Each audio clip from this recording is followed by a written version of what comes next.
आज गावात होतं वास्तुपूजन. आमच्या गावात कसं असते, ज्याच्या घरी कार्यक्रम असले की पूर्ण गावातल्या बाया पोळ्या करण्याकरता येतात.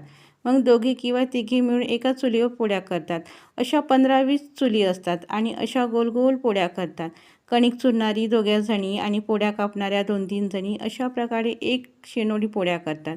त्यामध्ये कार्यक्रमात येणारे पाहुणे आणि पूर्ण गाव जेवण करतात. आणि पोळ्या करणाऱ्या बायांना चुलीचं आमंत्रण असते. चुलीचं आमंत्रण म्हटलं की घरात जेवढे लोक असतील ना, तेवढे जण जेवण करायला यायचं.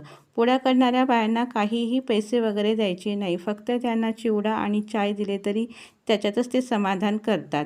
आणि भात आणि भाजी म्हटलं की गावातील लोकंसुद्धा करतात. हे सुद्धा पैसे घेत नाही. मग कसं वाटलं आमच्या गावची प्रथा? आणि तुम्हाला पंक्तीतलं जेवण आवडते की बफेमधलं? हे कमेंटमध्ये मला सांगा. मला तर पंक्तीतलं जेवण खूप आवडते. मग भेटूया पुढच्या व्हिडिओला. धन्यवाद.